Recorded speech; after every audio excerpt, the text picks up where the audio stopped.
The alarm started as a low pulse that quickly built into a screaming wail that filled the entire classroom. Red lights flashed along the walls and ceiling in a pattern that meant emergency. Professor Velrin's tentacles shot straight out in shock, and every student in the room jumped or fluttered or shifted in surprise. The holographic documentary vanished and was replaced by an emergency broadcast symbol spinning in the air. A mechanical voice came through every speaker in the room and through every translator device. Emergency lockdown initiated. All students and staff shelter in place. Security breach in Section 7. This is not a drill. Repeat, this is not a drill. Taemin's entire body flashed white, which Ji-hoon had learned meant pure terror. The Scree students behind him burst into panicked chirping. The Lithans made a sound like breaking glass.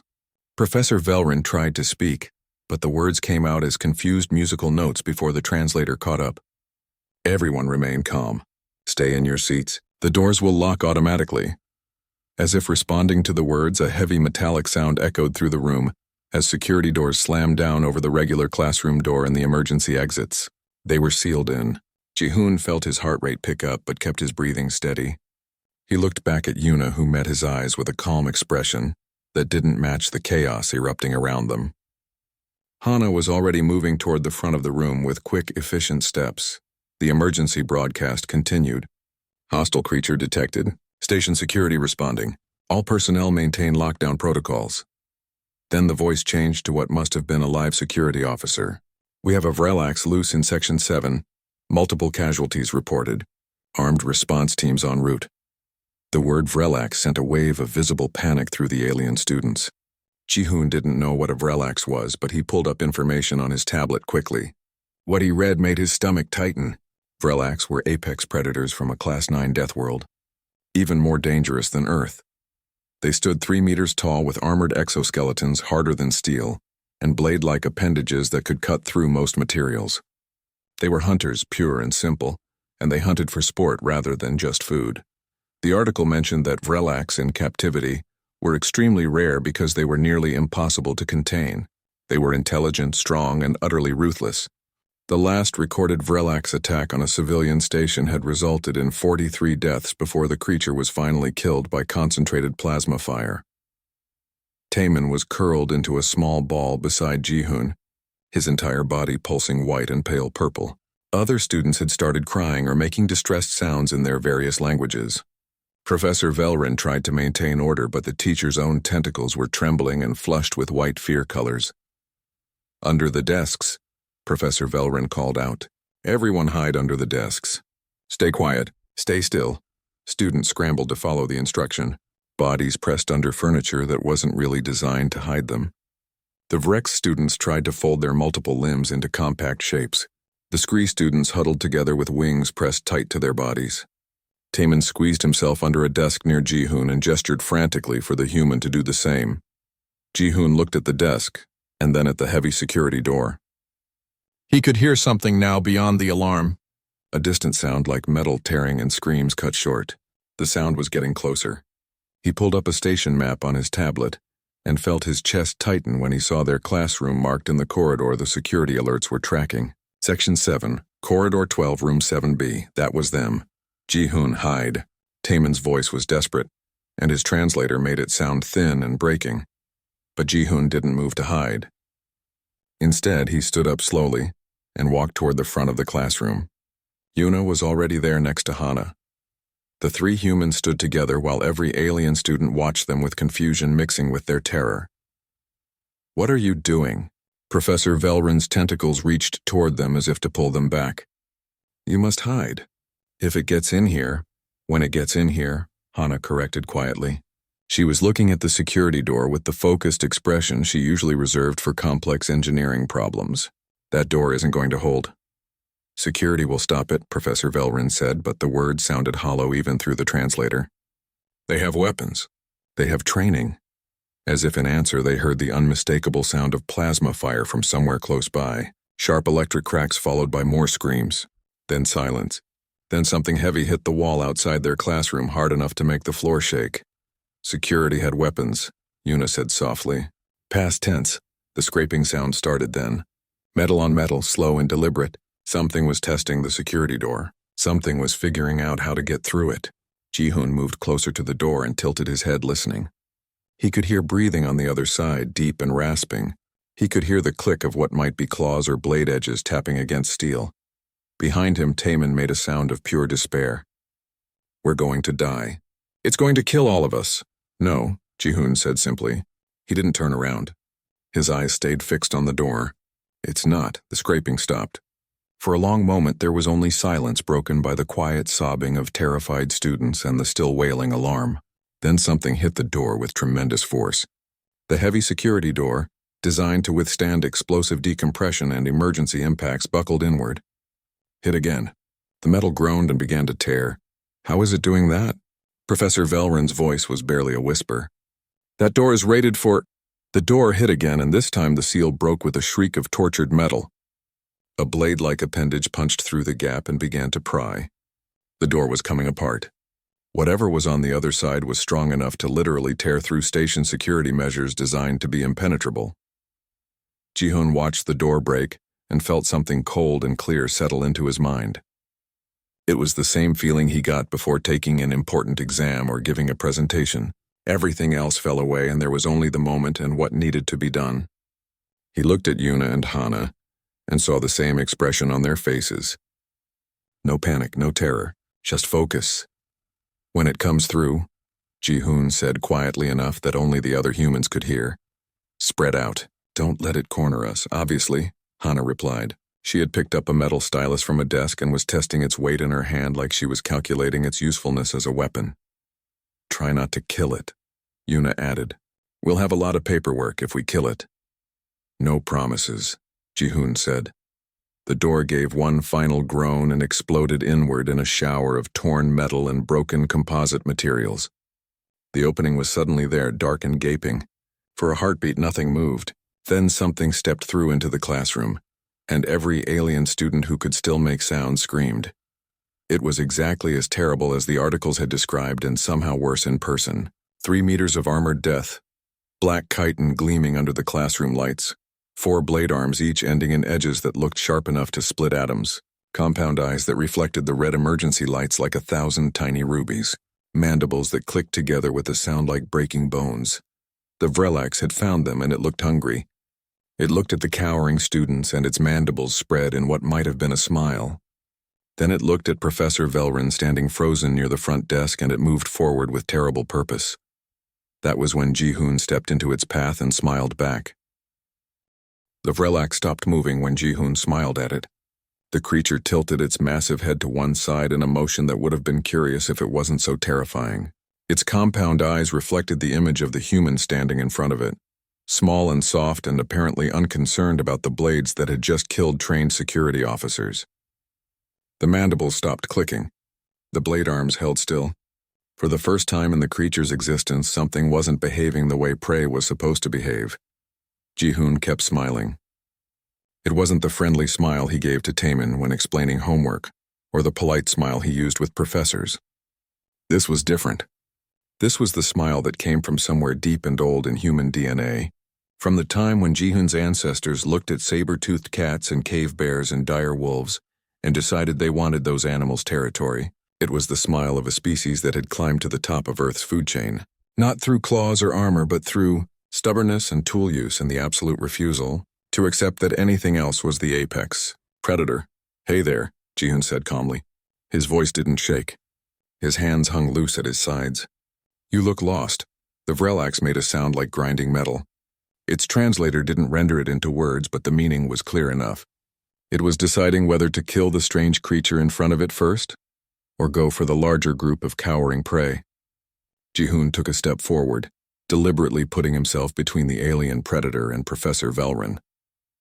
The movement made the decision for the creature. The Vrelax struck with speed that would have been invisible to most species. The blade arm came down in an arc designed to split Ji-hoon from shoulder to hip. It was the same move that had killed the security officers outside. Fast, powerful, and absolutely lethal, but Ji-hoon wasn't where the blade landed. He had moved the instant he saw the creature's weight shift, stepping inside the arc of the blade and to the side with a smooth motion that looked almost lazy. The blade hit the floor where Ji-hoon had been standing and cracked the composite material. Sparks flew, The Vrelax's eyes tracked Jihoon's new position, and its other blade arm came around in a horizontal slash. Again, Jihoon wasn't there. He had dropped into a crouch and the blade passed over his head close enough that he felt the wind of its passage. Behind Jihoon, he heard gasps from the alien students. They had never seen anyone move like that. Professor Velrin made a sound like musical wind chimes breaking. Taemin was pulsing colors so fast he looked like a living strobe light, but Jihoon didn't look back at them. His entire focus was on the creature in front of him. The Vrelax pulled back and reassessed. This prey was faster than it should be. The creature's hunter instincts kicked into a higher gear and it attacked again, this time with all 4 blade arms moving in a pattern meant to leave no escape route. High, low, left, right, all striking points covered. It was the killing pattern that made Vrelax apex predators on their homeworld. Jihoon caught the first blade with both hands. His fingers wrapped around the chitinous limb just below the blade edge and held it. The Vrelax pushed and Jihoon's feet slid backward across the floor, but he didn't let go. The creature's strength was immense, but Jihoon's body was built by Earth's gravity, 0.3 times heavier than standard. His muscles were denser. His bones were harder. He had spent his entire life in what was essentially high-gravity training without even knowing it. The other 3 blades came in, and that was when Yuna hit the Vrelax from the side. She had been moving into position during Jihoon's dodge, and now she struck with a kick that would have looked perfectly normal in a Seoul gym, but here carried the force of a hydraulic ram. Her foot connected with the creature's midsection where the chitin plates joined and something cracked. The Vrelax made a sound like air escaping from a punctured hull and staggered sideways. Jihoon used the moment to twist the blade arm he was holding. The Vrelax tried to pull back, but its own strength worked against it when Jihoon suddenly moved with the pull instead of against it. The creature stumbled forward off balance and Jihoon released the blade, spinning away to create distance. Hana moved in from the other side. She had grabbed a desk, the whole heavy piece of furniture that was bolted to the floor until she ripped it free with a screech of torn metal. She swung it like it weighed nothing, like it was a tennis racket instead of 50 kilograms of station furniture. The desk connected with the Vrelax's head with a boom that echoed through the classroom. The creature's eyes flickered and its legs wavered. The 3 humans spread out, forming a triangle around the Vrelax. They didn't speak, but they moved like they had practiced this 1,000 times. Jihoon in front, Yuna on the left, Hana on the right. The creature turned its head trying to track all 3 targets at once and finding it impossible. Prey didn't coordinate. Prey didn't work together. Prey didn't strategize.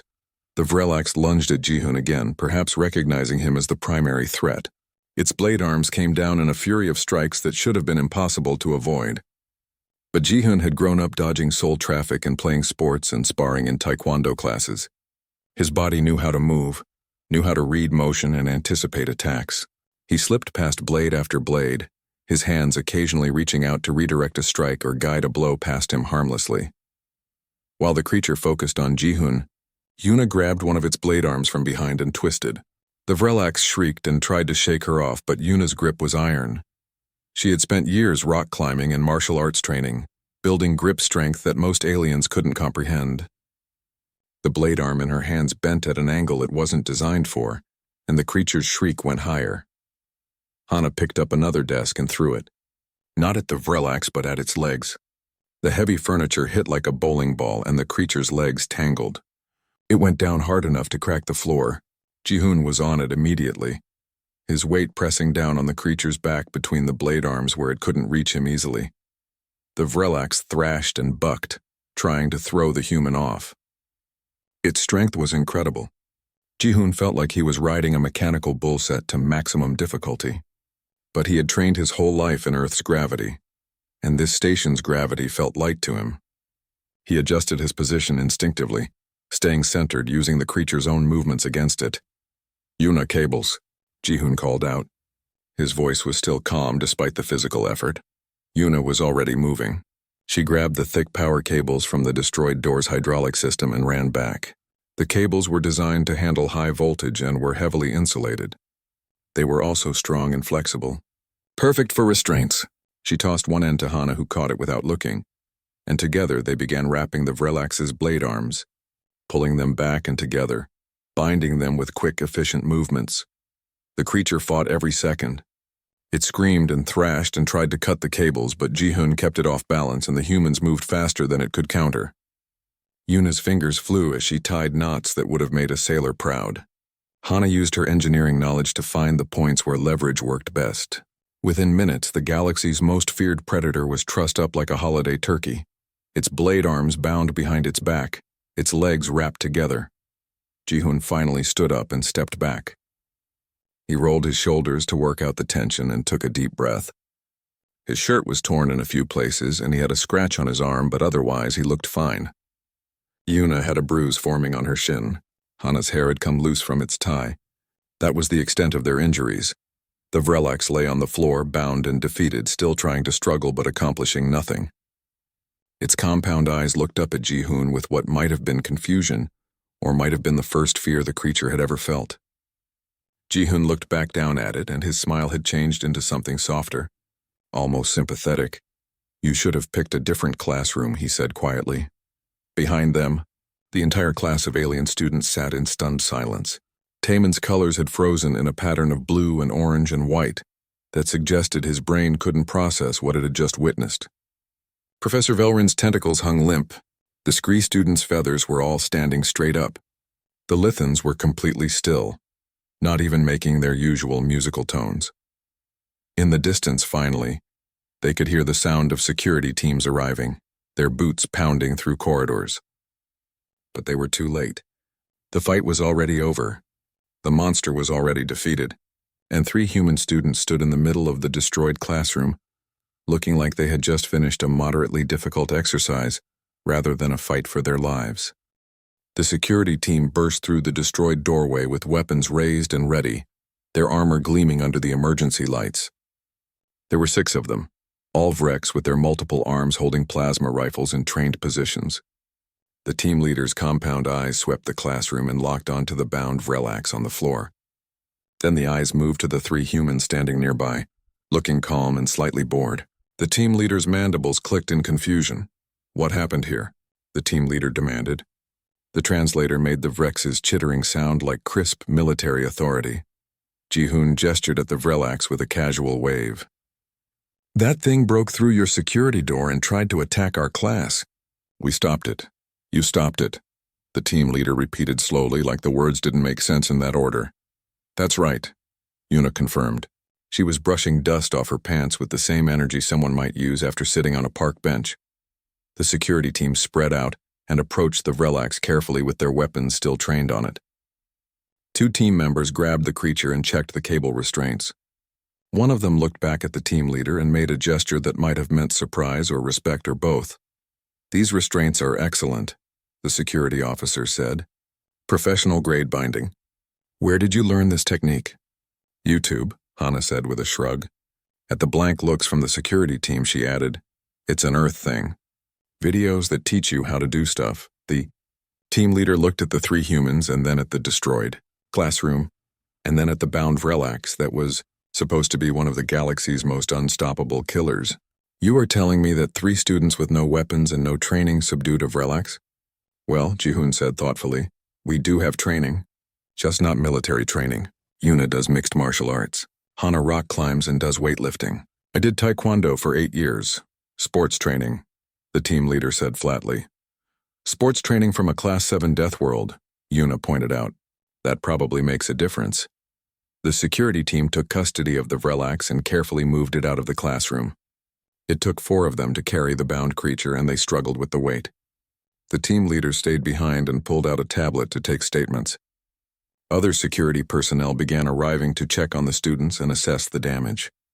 Medical teams rushed in with equipment designed for multiple species. Professor Velrin finally seemed to recover from shock and rushed over to the humans. The professor's tentacles reached out to gently touch each of them, checking for injuries in the Quelar way. "Are you hurt? Are you certain you are unharmed? That creature killed 15 security officers before it reached this section." "We're fine," Ji-hoon assured the professor. He showed the scratch on his arm, which was already barely bleeding. "Just a scrape. It looks worse than it is." Taemin emerged from under his desk slowly, his colors still flickering with shock. He approached Ji-hoon with hesitant movements like he was seeing the human for the first time. "You smiled at it," Taemin said quietly. "When it came through the door, when it was going to kill us all, you smiled." Ji-hoon looked a bit embarrassed. Yeah, sorry about that. It's a human thing. Sometimes when we're facing something dangerous, we kind of default to aggression instead of fear. It's not the most logical response, but evolution didn't really care about logic. You weren't afraid, Taman said. It wasn't a question. It was a realization. None of you were afraid. Yuna tilted her head considering the statement. I wouldn't say we weren't afraid. Fear is useful. It makes you alert and ready. We just don't let fear stop us from doing what needs to be done. But that was a Vrelax, one of the Scree students said from where the bird-like alien was being checked by medical staff. A Vrelax. From a Class 9 death world. How are you not terrified? Hana sat down on one of the few remaining intact desks and looked at the gathered alien students with something like sympathy. Look, I get it. To you, that thing is the scariest predator you've ever seen. But to us? On Earth, we have bigger predators. We have great white sharks that are 6 meters long and bite with 2 tons of force. We have saltwater crocodiles that can death roll a water buffalo. We have polar bears that stand 4 meters tall and hunt through ice storms. We have hippos that kill more people every year than any other large animal. And humans hunted all of them. Yuna added quietly. We made tools and strategies and we hunted creatures that should have been able to kill us easily. Some of them we hunted so well they became endangered, and we had to create laws to protect them from us. That's what Class 7 Death World means. We didn't just survive Earth, we conquered it. The classroom went very quiet. The alien students stared at the humans with expressions that ranged from awe to fear to fascination. The security team leader's mandibles were clicking softly in what might have been the Vrex equivalent of nervous laughter. Earth is a beautiful planet, Ji-hoon said softly. He was looking out the classroom windows at the peaceful garden world below the station. We have forests and oceans and mountains that take your breath away. But beauty and danger aren't opposites on Earth. They exist together. You learn to respect the danger and appreciate the beauty, or you don't survive. Professor Velrin's tentacles had settled into a deep purple color that Ji-hoon had learned meant the Kilar was processing something profound. I have taught xenobiology for 20 cycles, the professor said slowly. I have studied hundreds of species from dozens of worlds, but I never truly understood what Death World meant until today. You three didn't fight that creature because you are trained warriors. You fought it because on your world that's just what you do. You see a threat to your group and you eliminate the threat. Pretty much, Ji-hoon agreed. We're social creatures. We protect our pack, our tribe, our friends. It's built into us. The station commander arrived then, a tall Kilar with silver coloring that indicated age and authority. The commander took in the destroyed classroom and the shaken students and the 3 calm humans with tentacles that shifted through a rainbow of colors, suggesting complex emotions. I need a full report, the commander said. From the beginning. So Ji-hoon explained while security cameras played footage on tablets around the room. The commander watched Ji-hoon dodge blade strikes that should have been impossible to avoid. Watched Yuna kick hard enough to crack chitin armor. Watched Hana swing furniture like it was made of foam. The commander's tentacles went very still during the viewing. How fast can you move? The commander asked Ji-hoon. Depends on what you mean by fast. I ran 100 meters in about 12 seconds back in school. That's decent for a human, but not amazing.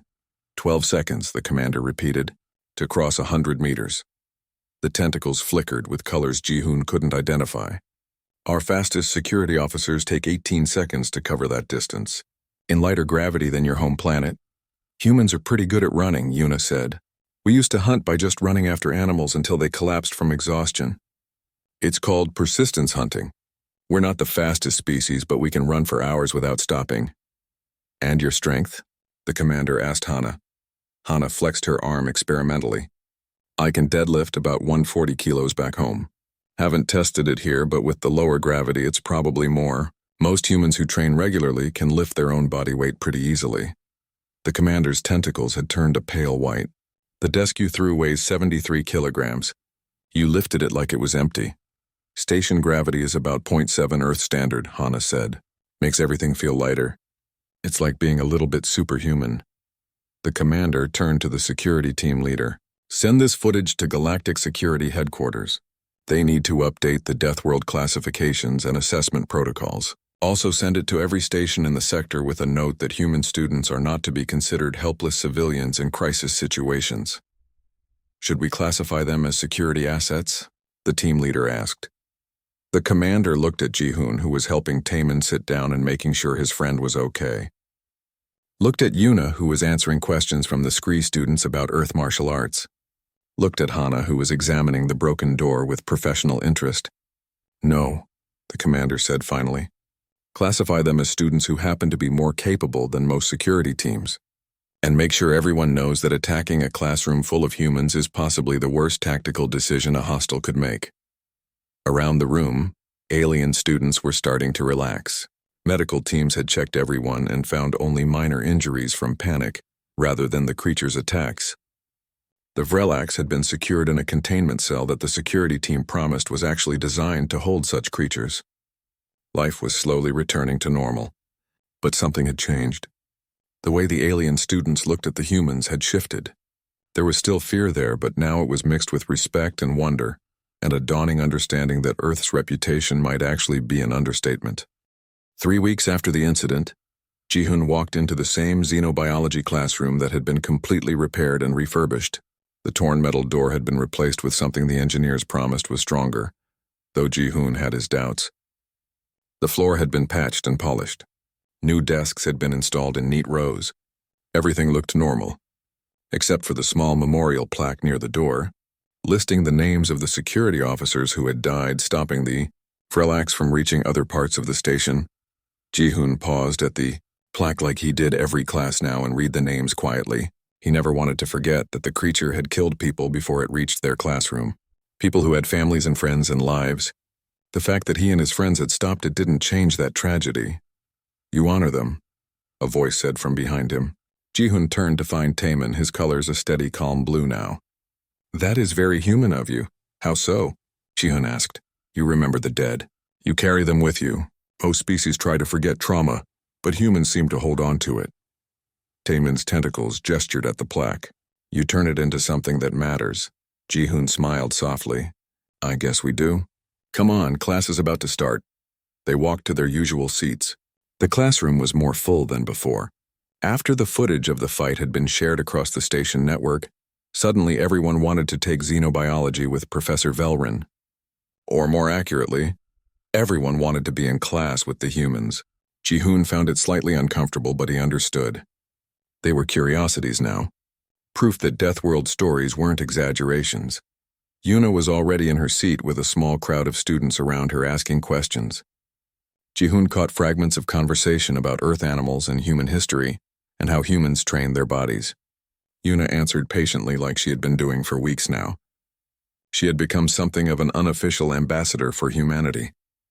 Hana sat near the back surrounded by engineering, students who were peppering her with questions about human construction and how she had calculated the force needed to crack Vrelax chitin. She looked slightly overwhelmed but was handling it well, sketching diagrams on a tablet to explain concepts. Professor Velrin entered the classroom and the students quickly found their seats. The professor's tentacles were their usual teaching colors, soft purples and blues. Good morning, everyone.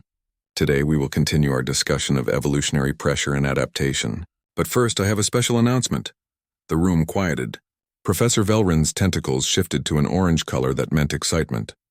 The Galactic Institute has approved a new course that will be offered starting next semester. It is called Deathworld Biology and Evolution. The course will study how life adapts to extreme conditions and how those adaptations shape species development. I will be teaching it, and I am pleased to announce that our 3 human students have agreed to assist as teaching aides and guest speakers. The room erupted in excited chatter. Students turned to look at Ji-hoon and Yuna and Hana with expressions of interest. Ji-hoon felt his face heat up slightly. Public speaking wasn't his favorite thing, but if it helped other species understand Earth better, he supposed it was worth it.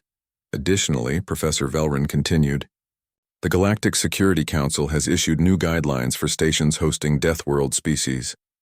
These guidelines emphasize understanding rather than fear, education rather than isolation. Our incident has sparked important conversations across the galaxy. After class, Ji-hoon found himself walking through the station with Taemin and a small group of other students. They were heading to the cafeteria for lunch. The group included 2 Scree, a Lithan, and 3 Vrex. A few weeks ago, most of these students would have avoided getting too close to humans. Now they sought out his company. Is it true, one of the Scree asked, that humans used to hunt animals by just running after them for days? Persistence hunting, yeah, Ji-hoon confirmed. We would track an animal and chase it. The animal would run fast and get away. We would track it again, chase it again. We can sweat to cool down so we don't overheat when we run. Most animals can't do that. Eventually the animal would collapse from heat exhaustion and we would catch it. That is horrifying, the Scree said, but there was fascination in the bird-like alien's voice. You are like Terminators. You just keep coming. Ji-hoon laughed. I guess that's one way to look at it. We're stubborn.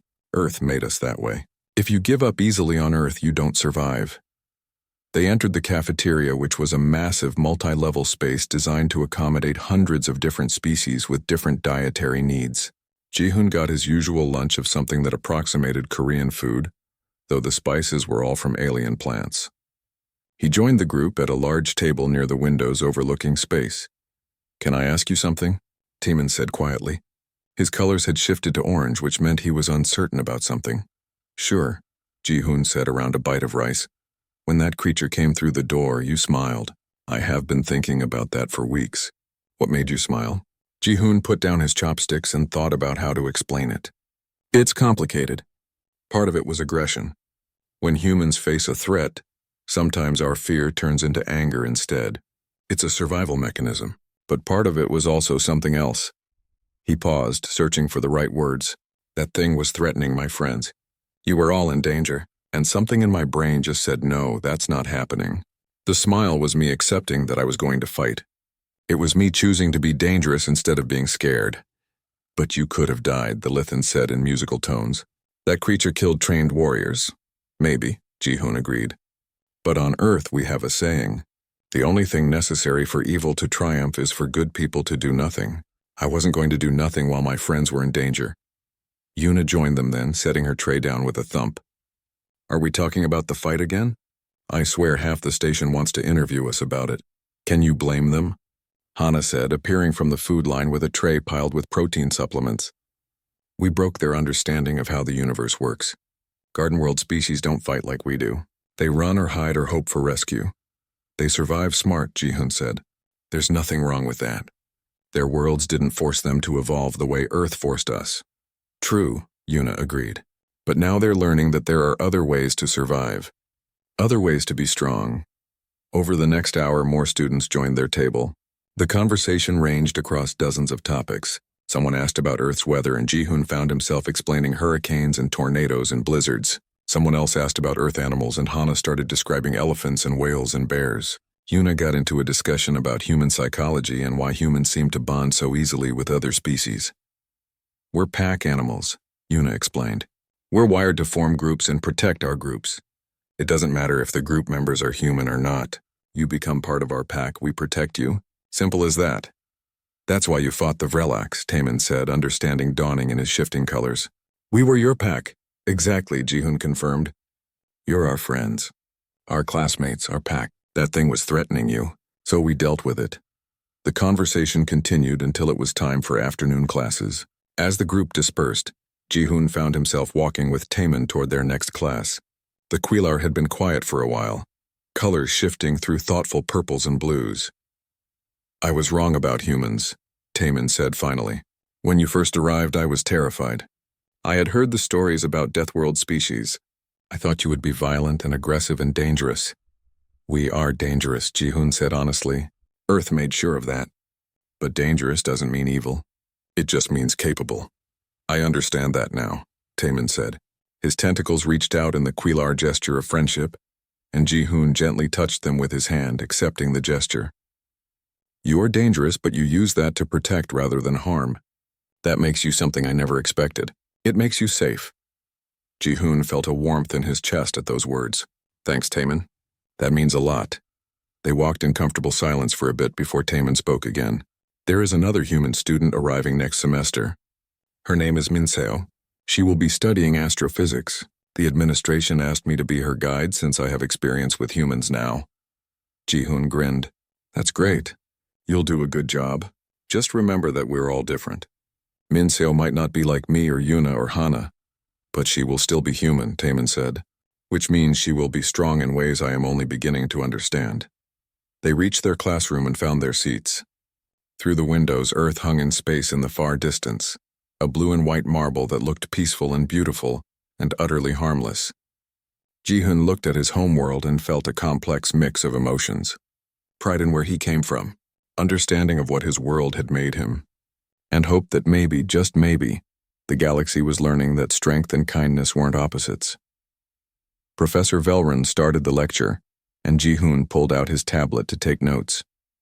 Around him sat students from a dozen worlds, species that had once feared him now sitting close and asking questions, and treating him like a friend. The classroom that had been a battleground 3 weeks ago was now just a classroom again. The research station floated silently in the darkness of space, its metal walls reflecting the dim light of a dying star in Taeyang. Kim stood at the observation window watching the dead planet below spin slowly on its axis, wondering what secrets it held beneath its gray surface. And he had arrived only hours ago, transferred from a quiet colony world where he spent his days teaching linguistics to farmers' children. And now he was here among the greatest minds in the galaxy, feeling small and uncertain about why they had called him to this place at all. Nari Choi found him there, her footsteps echoing in the empty corridor before she appeared beside him with a warm smile that reminded him of home, and she had been his classmate years ago back on Earth before she became famous for discovering alien artifacts on 7 different worlds, and seeing her friendly face made the massive station feel a little less intimidating and a little more like a place where he might belong. They found something incredible down there, Nari said, pointing at the planet below, and her eyes shone with excitement that made her look young again, despite the gray streaks in her hair and the precursors. Taeyang, we found an actual precursor city with libraries and technology and recordings of their voices. And she grabbed his arm like she used to do when they were students sharing exciting news, and he felt her enthusiasm flow into him even though he did not fully understand what it meant yet. The briefing room filled slowly with creatures from across the galaxy, and Taeyang sat in the back row, watching as insectoid beings with clicking mandibles took seats beside flowing energy creatures that had no solid form at all, and there were scaled reptilians and fuzzy mammals and things he had no words to describe, all gathered here because of what lay buried on that dead world below, and he felt very human and very alone among them all, wondering again why they needed him when they had scientists who had studied the stars for centuries. Vexillor entered last, a massive insectoid whose shell gleamed like polished bronze under the lights, and the creature's compound eyes scanned the room with an intelligence that made Taeyang uncomfortable, as if those alien eyes could see through his skin and read his thoughts and doubts. And when Vexillor spoke, the translation device turned the clicking sounds into words everyone could understand. 3 months ago we discovered the ruins, Vexillor said, and images appeared on the screen showing vast underground chambers filled with crystalline structures that glowed with inner light, and the precursors left us a gift, knowledge stored in forms we can read and understand, technology that could change everything we know. And the assembled scientists leaned forward, hungry for more information and more details about what lay waiting to be discovered. But then Vexillor's tone changed, becoming heavy with frustration and disappointment. And there is one problem that blocks our path forward, and new images appeared showing strange flowing symbols that looked almost like art, and the precursor language, both written and spoken, and we have their recordings. We can hear their voices from 50,000 years ago, and the excitement in the room dimmed like a light slowly fading. The screen changed, again showing charts and graphs and analysis reports from dozens of different species, and 47 different linguistic specialists have tried to speak this language. Vexillor continued, and everyone has failed, because the sounds require vocal structures that no known species possesses, and the creature's frustration was clear even through the translation device, and the language needs simultaneous sounds from different parts of the throat, pitch changes across 5 full octaves, and consonant combinations that seem to defy the laws of biology itself. Morpheus 9, the station's AI, added its analysis in a calm synthetic voice, and the phonetic requirements are theoretically possible but practically impossible for any carbon-based life form we have encountered, it said, and we can read some of their written language through pattern analysis, but without understanding the spoken form, we lose 70% of the meaning and context. And the gathered scientists shifted in their seats, disappointed but unsurprised by this news they had probably heard before. "Let me play you a sample," Vexillor said, and the room fell silent as speakers crackled to life, and what emerged was beautiful and strange. A flowing series of sounds that rose and fell like music, complex and layered and impossibly intricate, and Taeyang listened to the alien voices from 50,000 years ago, speaking their impossible language, and something cold ran down his spine. He knew those sounds. The recording played for 30 seconds. Voices speaking in conversation about something unknown, their tones shifting and changing in patterns that seemed random to the other listeners, but to Taeyang sounded as natural as breathing. And when it ended, Vexillor began speaking again about the impossibility of reproduction and the frustration of having knowledge so close yet unreachable. Taeyang stood up, his legs shaking and his heart pounding in his chest like a drum, and, "Wait," he said, but his voice came out too quiet and nobody heard him over Vexillor's continued explanation, and he tried again, louder this time, and, "Wait. Please wait." And the room fell silent as heads and sensors and energy fields all turned to look at the human in the back row. "Can you play that again?" Taeyang asked, and his voice trembled with something between fear and wonder, and Vexillor's compound eyes focused on him with what might have been annoyance at the interruption. "And this is not a time for curiosity," the insectoid said, "and we have covered this material extensively already." But Nari had turned in her seat and she saw Taeyang's face, pale and shocked, and she knew that expression from years of friendship. "And play it again," she said firmly, and her reputation carried weight in this room, "and I think we should listen to what he has to say." Vexillor clicked something that sounded like a sigh, but gestured to Morpheus 9, and the recording played again, those same impossible sounds flowing from speakers around the room, and Taeyang closed his eyes and listened, and yes, he had not imagined it and he had not made a mistake, and the language that was supposed to be impossible, the language that no species could speak, was speaking to him in words he had known since childhood.